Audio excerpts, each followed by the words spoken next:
South India Shopping Mall. Weddings and festive celebrations. Sarikutta designs తో అద్భుతమైన collection. Whatever it is, whether it's valid, justified or not. అది కూడా చెప్తున్నా. ఇప్పుడు నేను వైఫ్ ప్లేస్ లో ఉంటే నేను అన్ని ఉంచేసుకుంటా. ఓకే, నో ప్రాబ్లం అని. నీ కారు నాకు వద్దు, నేను ఎగోగలను, కారు ఉంచేసుకుంటాను నేను. అక్కడే మీకే కనుక కారు అవన్నీ ఉండుంటే, సపోజ్ మీ ఎకనామిక్ హ్యాండ్ పైన అనుకోండి, మీరు వైఫ్ అయ్యండి, మీరు అప్పుడు లెఫ్ట్ లెగ్ తో తను వెళ్ళిపోతారు. నన్ను తక్కువ చేసేసి అమ్మాయి దగ్గరికి వెళ్తావా అని ఈగో హర్ట్ అవుతుంది. So everything that's being dictated here is పరస్పర మ్యూచువల్ ఎకనామిక్స్.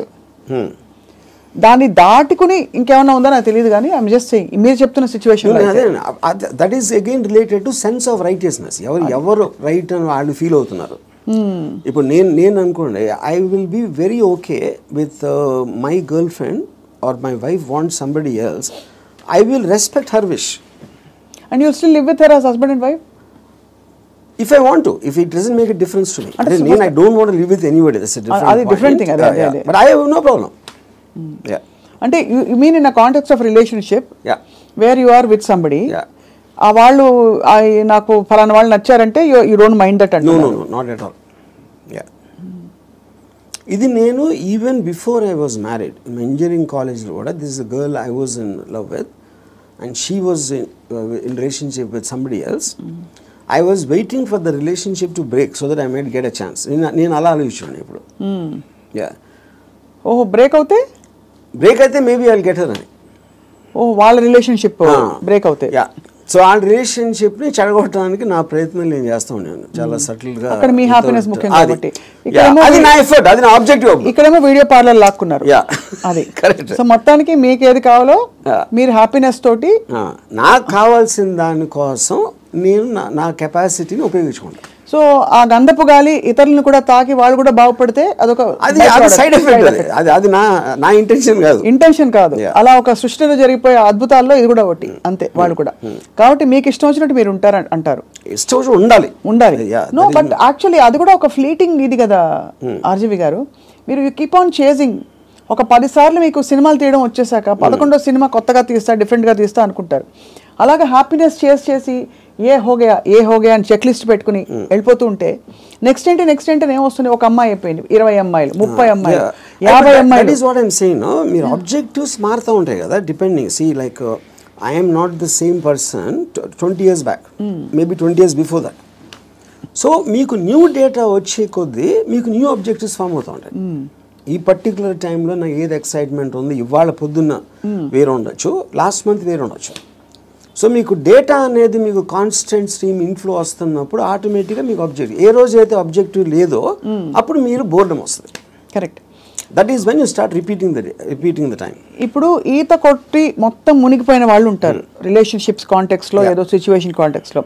అక్కడ పక్కన చేపలు వచ్చి కరిచినా, లేకపోతే ఊపిరి ఆడకపోయినా వాడు, మీరు జస్ట్ ఒడ్డున నిలబడి కాళ్ళు తడుపుకోవాలి, ఎమోషనల్గా దిగిపోకూడదని మొదటి నుంచి చెప్తూ వచ్చారు. బికాస్ అల్టిమేట్లీ అన్నిట్లో చూస్తే మీకు అడ్డొచ్చేది ఎమోషనే.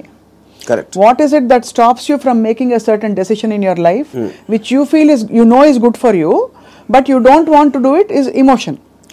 బట్ ఎమోషన్ ఇక్కడ ఏ కాంటెస్ట్ అంటున్నారు? See it also the decision you don't make because of your foresight of sometimes ఇలాంటి డెసిషన్ తీసుకుంటే ఇలాంటి అవ్వటానికి ఆస్కారం ఉంది అని ఆ కాన్సిక్వెన్స్ ని you might not want to bear. So అది అగైన్ సెల్ఫ్ సెంట్రిక్ అంటారు, self protective and self predicting instinct, capacity to foresee. So మీరు అనేది డెసిషన్ తీసుకోకపోవడం కూడా ఒక్కోసారి not just emotion but your ability to say that అమ్మో ఈ డెసిషన్ తీసుకుంటే నాకు ఇలా అవ్వచ్చు, అల్టిమేట్లీ నేనే మళ్ళీ సఫర్ అవుతాను, అంతేనా? ఇప్పుడు ఫర్ ఎగ్జాంపుల్ నేను నా డివోర్స్ అయినప్పుడు నేను any decision related to someone else, somebody will get hurt. ఇప్పుడు ఆ హర్ట్ని I will have to measure it against my hurt, my whatever my feelings at that time. అప్పుడు నేను ఒక 7-8 years నేను నా డాటర్ని కూడా చూడలేదు. Various reasons. ఎందుకంటే I was so busy in Bombay and I am not a person who is into children at all. So అప్పుడు ఎందుకు షీ వాజ్ మేబీ తను 8 ఎంతో ఉంటుంది. ఒక 15-16 వచ్చిన తర్వాత ఫస్ట్ టైం నేను మాట్లాడాను.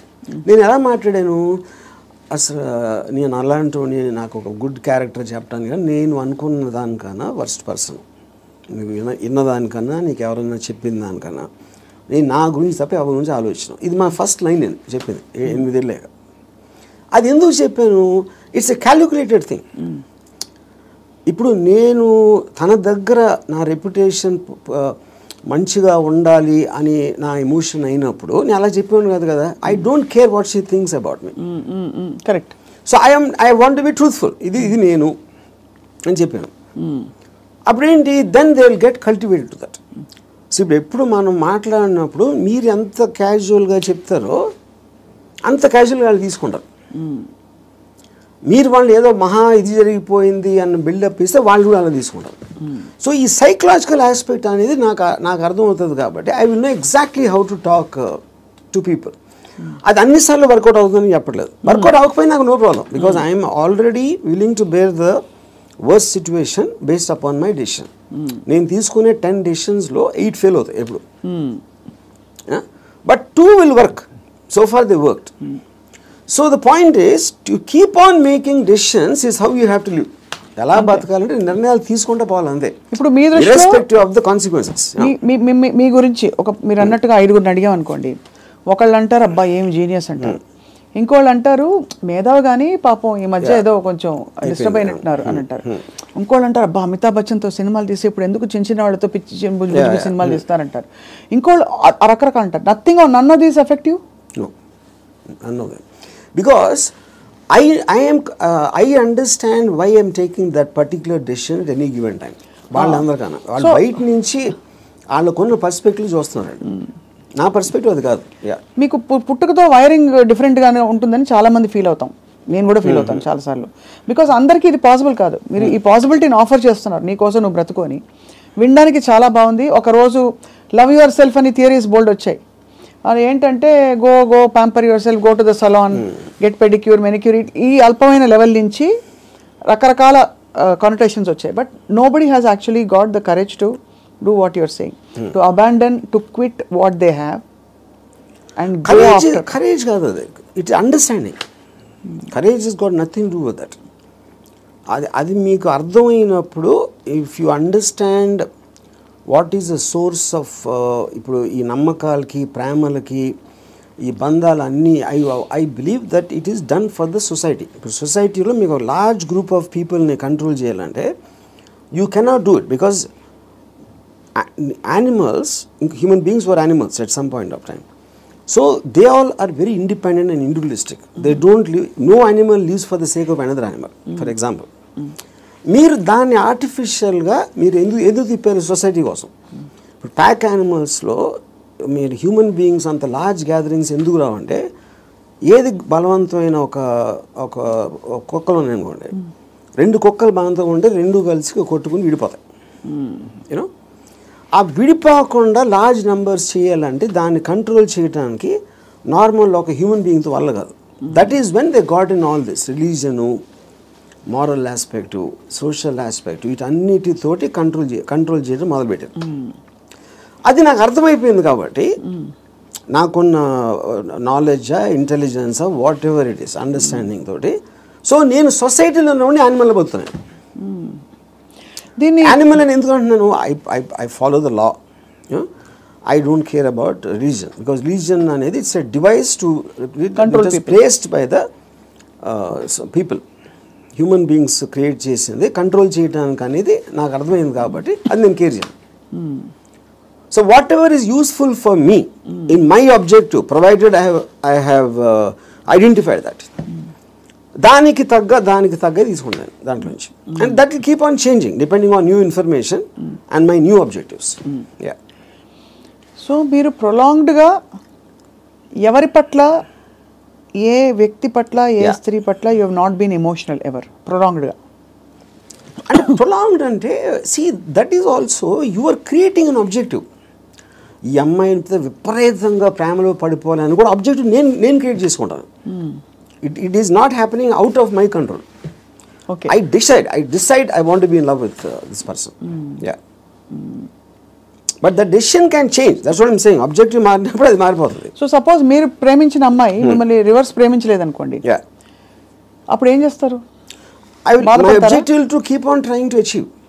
ఓకే అచీవ్ చేయలేదు. ఈవెన్ ఆబ్జెక్టివ్ అవ్వకపోయినా I might try it forever or I might change my objective at some point of time. Okay ఈ సినిమా క్లాప్ బోర్డ్ కొట్టాక కుదరలేదు, నెక్స్ట్ సినిమా అన్నట్టు అలాగే అంతే. ఆ ఇంటర్వ్యూలో మీరు అసలు స్ట్రగుల్ అవ్వరు? Never. No other person made me happy or sad. అది నేను నా డిసిషన్. సాడ్ అయితే వదిలేస్తాను, హ్యాపీనెస్ అనేది నా డిసిషన్. అసలు ఒక మనిషికి తన డెసిషన్స్ మీద తన థాట్ ప్రాసెస్ మీద అంత నమ్మకం కుదరడానికి బేస్ లైన్ ఏంటి? ఆప్షన్ ఏ, ఇక్కడి నుంచి అక్కడ నడుస్తాం, టేబుల్ అడ్డొస్తే కింద పడతాం అంతే కదా, పోతే పోనీ అదా? లేకపోతే నేను ఎప్పుడు కరెక్ట్ అడుగు వేస్తాను అని కాన్ఫిడెన్సా? లేదు పడినా కూడా ఎవరో వచ్చి నాకు చేయిస్తారు నేను లేస్తానన్నా? How do you form that equation with yourself to be able to make those decisions for ఎలా బ్రతకాలి? Directly based upon the end objective. అంటే ఎండ్ ఆబ్జెక్టివ్లో ఈ డెసిషన్ తీసుకుంటే ఇది రిస్క్ ఉందని. అంటే ఉదాహరణకి ఒక ఐలాండ్ ఉంది, నేను ఇక్కడి నుంచి ఐలాండ్కి ఏదాలని ఉన్నా, I want go to that island, that is my objective.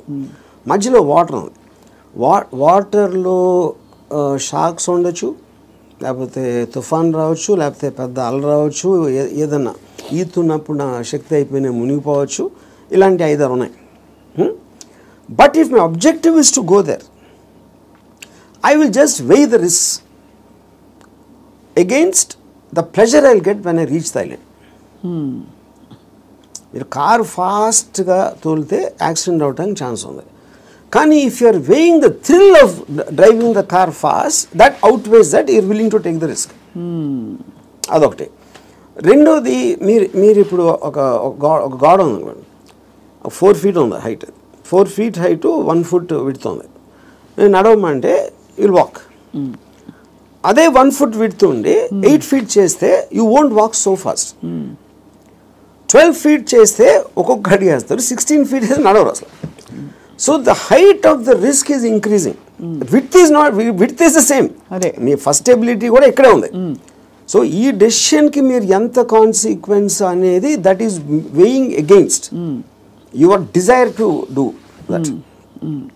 So would you actually say in some sense, మీరు ఫిలాసఫీ ఇంత మాట్లాడతారు కాబట్టి ఈ whole process of finding your ఎలా బ్రతకాలి అదే సెల్ఫ్ యాక్చువలైజేషన్ అంటారా? Definitely, yeah, I would say that. I mean, that is what, and first of all, for you to be honest to yourself and to understand yourself is the first requisite. అదే కదా మీరు చెప్పుకోగలటం అనేది biggest thing. So true. అది చెప్పుకోగలిగితే it's half the battle won. At least you know your pain points and your pressure points, అక్కడే తగలడ్డా కూడా అంతేగా. అది ఈ ప్రాసెస్లో an interesting question comes up. Time మన చేతుల్లో ఉండదు, టైం ఒక్కటే లిమిటెడ్. డబ్బులు పోతే సంపాదించవచ్చు, మనుషులు పోతే కూడా వేరే మనుషులు వస్తారు లైఫ్లోకి, అవన్నీ ఓకే, కరెక్ట్. బట్ టైం అన్నది తిరిగి రానిది. టైం కాంటెక్స్ట్ ఎలా అప్లై అవుతుంది, ఎలా బ్రతకాలి క్వశ్చన్లో? సో ఇప్పుడు టైం ఇక్కడ టూ కాంటెక్స్ట్ అన్నాడు. ఒకటి టైంకి రిలేటెడ్ ఏజ్ కూడా ఉంది, రైట్. సో ఇప్పుడు నేను when I'm at a certain age, what am I? I am a sum total of my experiences till that time. ఆ టైం వరకు నాకు తెలిసింది. సో ఫర్ ఎగ్జాంపుల్ 10 years నుంచి 20 years తెలిసిన దానికి 30 నుంచి 40కి there can be vast difference, 60 to ఇంకో వేరే దానికి వేరే డిఫరెన్స్ ఉండొచ్చు. So your sum total collectiveness of the entire thing has a direct bearing on ఆ పర్టికులర్ టైం ఎలా బతుకుతుంది అన్న దాని మీద బేరింగ్ దానికి ఉండదు. అది కూడా ఏ ఇద్దరికి సేమ్ ఉండవు.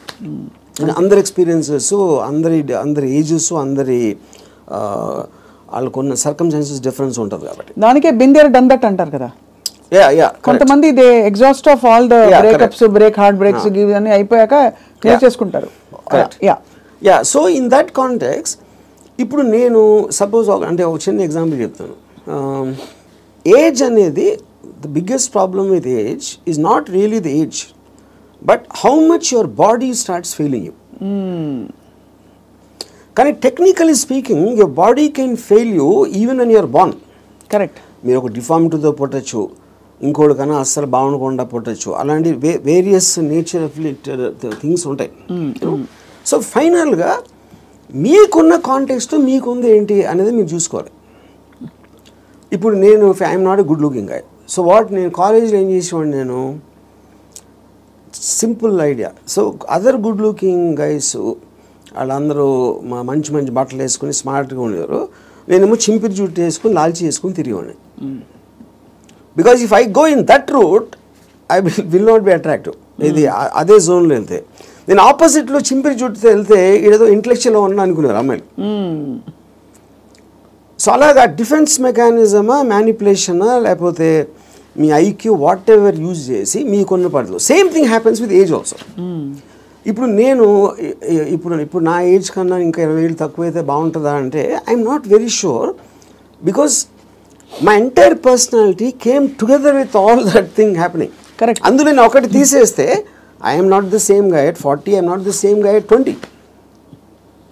కాబట్టి మీరు ఇవాళ ఇప్పుడు నాకు ఎవరన్నా ఒక ఇది ఇచ్చారు అనుకోండి, you can go back to your 20s అని నాకు దేవుడు అలాంటి వాడు ఎవడో వరం ఇచ్చేస్తే, అప్పుడు నాకు 20 years అప్పుడు ఉన్న మైండ్ సెట్ ఉంటే I won't want that. Because I'm enjoying my mind now. I don't think I will be able to enjoy the mind when I was in my 20s. So RGV అనే ఏజ్కి డెత్కి భయపడటం. See death is a mystery actually. Age అనేది failing of the body. ఇప్పుడు death అనేది మీరు ఏమవుతుందో తెలియదు కాబట్టి మీకు భయం వేస్తుంది. And probably you are leaving what you no, you are familiar with. అది పీపుల్ అవ్వచ్చు, ప్లేస్ అవ్వచ్చు, మీరు చేస్తుంది అవ్వచ్చు, ఇవన్నీ వదిలేసి ఎక్కడికి వెళ్ళిపోతున్నాను అన్నోన్ ప్లేస్కి అనేది ఒక కాన్షియస్ ఫియర్ ఆఫ్ డెత్ ఉంటుంది. అప్పుడు మీరు మైండ్లో అది ఎలా ఉంటుందో చూద్దాం, వేరే చచ్చిపోయి ఎలా ఉంటుందో చూద్దాం అనే ఎక్సైట్మెంట్ మీరు బిల్డప్ చేసుకుంటే you won't be scared of death. కొత్త ప్లేస్కి వెళ్ళటానికి చావటానికి ఫండమెంటల్ డిఫరెన్స్ ఏం లేదు కదా. మీరు ఎక్కడికి వెళ్తాం అనుకుంటున్నారు చచ్చిపోయాక? అది తెలియదు కనుక ఎక్సైట్మెంట్. అదే అంటే ఓకే తెలియదు కాబట్టి. బట్ అంటే ఇప్పుడు నాకు నేను చేసిన పాటికి నేను స్వర్గం వెళ్ళేది ప్రసక్తే లేదు. అది అంటే not that I believe in that. ఇప్పుడు స్వర్గంలో ఉన్న రంభవరవస్సులో ఎంతో కొంత ఇక్కడ నేను అయిపోయింది. నాకు ఏళ్ల కన్నా అందంగా ఉంటారు అని చెప్తే అది జస్ట్ స్పెక్యులేషన్. అది బ్యూటీ అనేది మీ ఐస్లో ఉంటుంది కానీ ఎవరో డిసైడ్ చేసిన బ్యూటీ అని నాకు బ్యూటిఫుల్గా అనిపించకపోవచ్చు. So I'm not tempted with that. ఇంకోటి నరకంలో అనిపించి ఇచ్చేస్తారు, అది చేస్తారు. Okay, that is a fable. Because first of all I don't believe in that. So అప్పుడు డెత్ తర్వాత రీఇన్కార్నేషన్ ఇప్పుడు ఇంతవరకు నేను పాస్ట్ బర్త్లో ఎలా ఉన్నా అని ఎవరు చెప్పలా. సో రీబర్త్ అనేది it's a concept. So but the point is if I come to a stage అంటే నా పనులు నేను చూసుకోకుండా ఒక ఫెయిలింగ్ ఆఫ్ ద బాడీ వస్తే అది ఇప్పుడు రావచ్చు, ఇంకా ఏజ్ వచ్చి ఎక్కడైనా రావచ్చు. That is when I will die definitely. Because then I don't it's not worthing, ఇలా బతకాల్సిన అవసరం లేదు అని మీరు డిసైడ్ చేసుకుంటా. Then I will take a chance. Yeah. So ఇప్పుడు గుండెల మీద చేసి చెప్పండి. ఆర్జీవీ ఆల్గోరిథం మాకు అర్థమైంది ఏంటంటే మీకు boredom is part of you. అంటే you from I never get bored. You never get bored. I never ever get bored. Because నేను ఆబ్జెక్టివ్ ఎక్సైట్మెంట్ ఉంటుంది కాబట్టి బోర్డమ్ అంటే ఉండడానికి ఛాన్స్ లేదు నాకు అసలు. సో మీరు డబ్బులు సంపాదించేశారు అంటే you have seen it, you have experience it. కీర్తి ప్రతిష్టలు బోల్డర్తో వచ్చేసాయి. అమ్మాయిలు సరే చెప్పక్కర్లేదు, మీరు చెప్పిన అఫీషియల్ అన్అఫీషియల్ అన్నీ కలుపుకుంటే ఇంకా డన్ కంప్లీట్లీ. మీకు ఇష్టమైనవన్నీ మీ వాట్కా అది ఇది మీరు ఓపెన్గా చెప్పేశారు. You actually almost pushed your self to the peaks of happiness in every sphere. What happens after that? See, first of all, దానికి ఎండ్ ఉండటం అనేది that is not the right supposition, because emotion is a constant source of enjoyment, you know.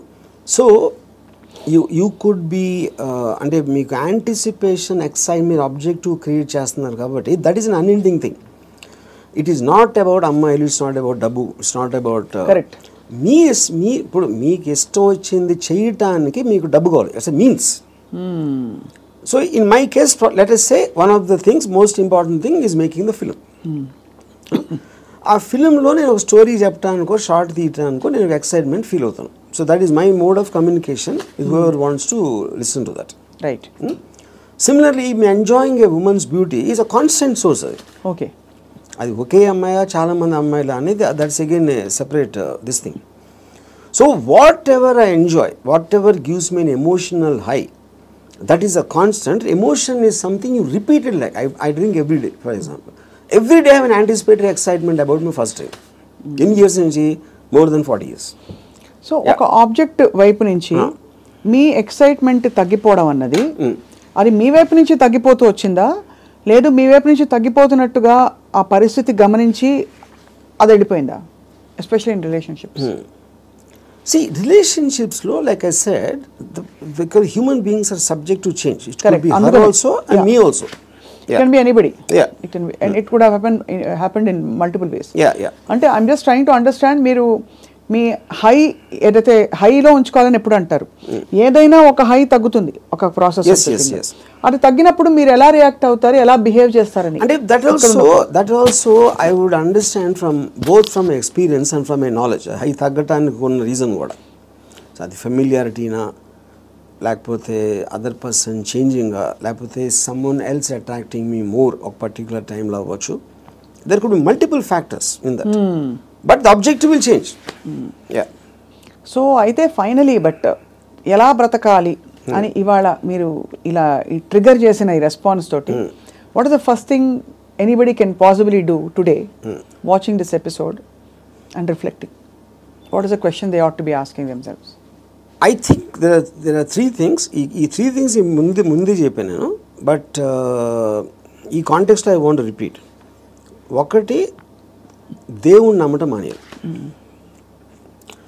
Second, don't give importance. You do anything for the family, but don't let the family effect you. Third is the people around. వాళ్ళు మీ కలీగ్సా, మీ work ప్లేసా, ఎక్కడన్నా ఇంకొక మనిషి మిమ్మల్ని గురించి ఏమనుకుంటున్నాడు అని పట్టించుకోని రోజు మీరు సూపర్ హ్యాపీగా బతుకుతారు. మీరేమనుకున్నట్టు ఒక మాట నచ్చా, సైతానికి ఉండే లక్షణాలన్నీ మీలో ఉన్నాయి. సైతానికి ఎలా ఉంది అది? ఇలాగే సైతాన్ దేవుడి నుంచి దూరం తీసుకెళ్ళిపోవడం, నీ హ్యాపీనెస్ తప్ప ఏది చూసుకోవద్దని చెప్పడం. అండ్ సైతాన్ చెప్తాడు అది. ఏ సైతాను? ఇప్పుడు ఆర్జీవి అనే సైతాన్, but in the holy scriptures apparently it's been mentioned that this is how Satan influences you అని చెప్పి. సో అలా అయితే so be it. Possible. In fact I think that seems valid. ఎందుకంటే కాన్స్టెంట్లీ మీరు ఇంకోళ్ళ కోసం బతకాలి అనేది మీరు రుద్దుతున్నప్పుడు, అది దేవుడి సీల్ ఉంటే దాని మీద, సైతాన్ obviously will be the opposite. అంతే కదా? And I'm very glad your calling me సైతాన్. So I take that as a award, ఒకటి compliment. But valid points, valid 3 aspects చెప్పారు to free yourself from these burdens, from God, family and people around. So ఆ విధంగా ఇంకోటి, వేరే వాళ్ళ importance మీ లైఫ్లో మీకు మీ హ్యాపీనెస్కి యాడ్ చేస్తే మాత్రమే వ్యాలిడిటీ. అంతే. ఆ పర్సన్ ఎవరైనా మీ దాన్ని సబ్ట్రాక్ట్ చేస్తే he or she should be out of your life. Great. Thank you RGV గారు. ఇవాళ ఐ థింక్ మా కెమెరా టీం అందరూ కూడా పనులు పక్కన పెట్టేసి ఇదే పనిలో ఉంటారు ఇవాళ. అంతేనా? అందరూ అలా. ఎందుకంటే they are too program for such a long time. అందుకని చాలామంది నా దగ్గరికి మీలాగా బతకాలి సార్ ఒక రోజైనా అని అంటారు. చాలామంది కామన్ లైన్ వాడతారు. అప్పుడు బతికే ఎవరు వదలరు. నువ్వు ఎలా బతకాలో నీ డెసిషన్ కదా అది. నువ్వు అది కోరుకోవటం ఏంటి? అది నీ లోపల ఉన్నది. నువ్వు ఒక్క సెకండ్ డెసిషన్ తీసుకోవడానికి మీలాగా బతికితే బాగుంటుంది సార్ అంటారే. సో ఐ థింక్ బికాస్ ఇప్పుడు మీరు కోర్ట్ వినటానికి దాన్ని ఆ కోర్టులో ఉన్న ఒక ట్రూత్ని అప్లై చేయడానికి చాలా డిఫరెన్స్ ఉంటుంది. అంతే. బట్ ఇవాళ ఐ థింక్ కోర్టు వినడం వరకు అయితే స్టార్ట్ అయింది. అప్లై చేసుకుంటారో లేదో వేచి చూద్దాం. లేకపోతే 2-3 నెలల తర్వాత మళ్ళీ ఇదే టాపిక్ మళ్ళీ మాట్లాడదాం repeat. But I honestly believe nobody will ever. ఎందుకంటే నాకు ఎప్పుడు అర్థమైందంటే, Ayn Rand objectivistic philosophy it came in 1964. అవును. అంటే మీకు దాదాపు 70-80 సంవత్సరాలు అయిపోయింది ఆ బుక్ వచ్చి.